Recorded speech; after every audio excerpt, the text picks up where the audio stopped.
Hey everyone, and welcome to another episode of Small Bites. I am Dr. Karen McDowell, and I am here today to talk to you about letting go.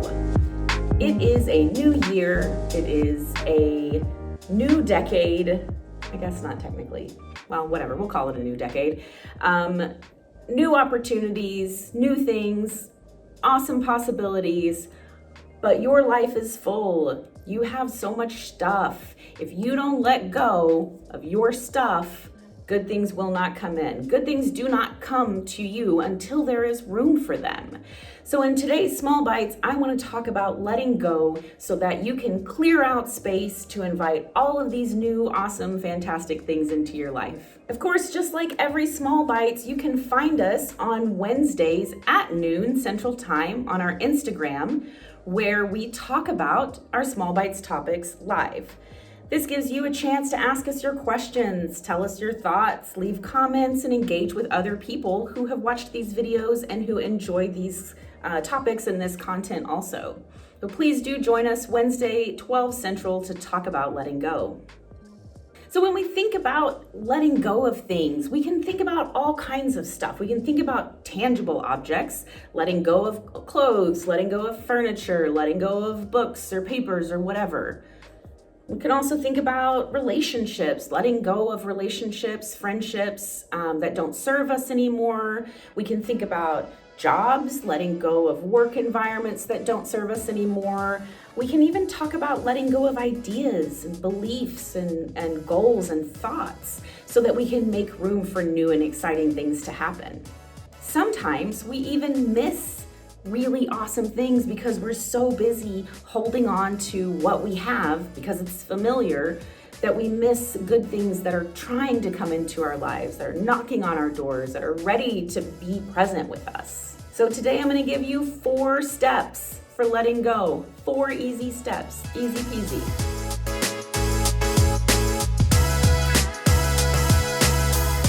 Number 1, you have to reflect. You have to think about what's going on in your life. What do you have in your life? If you can just kick back and reflect and think about your life, great, more power to you. But sometimes that can be difficult, and that's okay. I like to use what I call a map, a reflection map, to help you think about what you have in your life that might be worth letting go of. So you might grab a piece of paper, draw some circles on it, and label those circles with different areas of your life. So you might label one work, and you might label one friendships. You might label one exercise or wellness or something like that. So you might label these different areas as different parts of your life, and then put down all the different things that you have going on or that you think about them or that you're doing. So you're kind of making a map of what's going on in your life. So that's step 1. You have to reflect. You have to look clearly at what's in your life. Who are the people taking up space, taking up time? What are the tasks you're doing? What are the habits you have? What are these different variables and how do they take up space in your life? That's step 1. Step 2, manage your self-talk.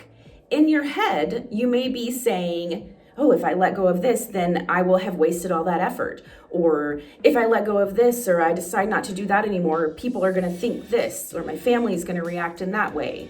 Or you might think, if I don't follow through on this, I must be a failure. You probably have all these thoughts in your head, all this self-talk, all this stuff going on in your head that's telling you all these messages about letting go that aren't true. It is lying to you. That voice is lying to you. Letting go is wonderful. Letting go feels good. It is so good for you because you as a human change. You have to change. You have to grow. And so if you can control that self-talk and you can tell that voice, no, that is not what's happening. I am stepping boldly. I am shedding the things that don't serve me anymore. You will get a lot farther in your growth. So control your self-talk. Step 3, when you are ready to release, when you have figured out what is not serving you anymore, release with gratitude. It's one of my favorite things about the Marie Kondo method is that she teaches us that when we let go of things, we don't have to let go with anger, and we don't have to let go with disgust, and we don't have to let go with resentment, but we can let go with love and with gratitude. If we're letting go of people, say, if you've decided there are some friendships you need to let go or there's some relationships you need to let go, we don't have to be mad at those people to let them go. We can thank our teachers and appreciate what people have brought to our lives, for better or worse, as we let them go.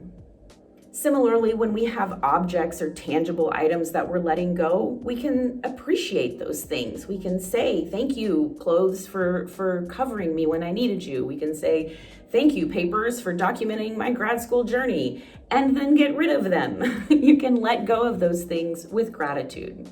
If you struggle with letting go, think about rituals. We have a video, a Small Bites video on rituals. We have one on our Instagram, a Small Bites Live about rituals. We even have a zine you can get on our website about rituals.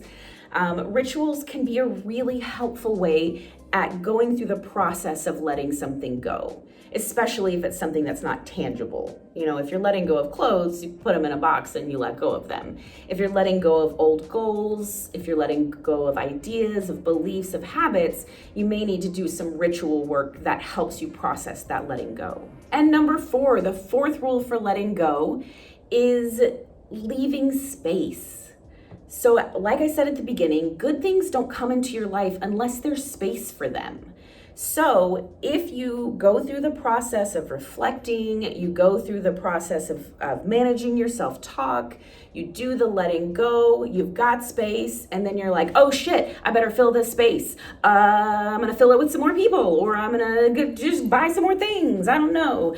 And then you panic and you fill that space. Oh, you're gonna have more letting go to do, because probably that's not what you wanted in that space anyway. So the 4th rule is to be okay with that space. There is beauty in the in-between. It is okay for you to not have everything filled.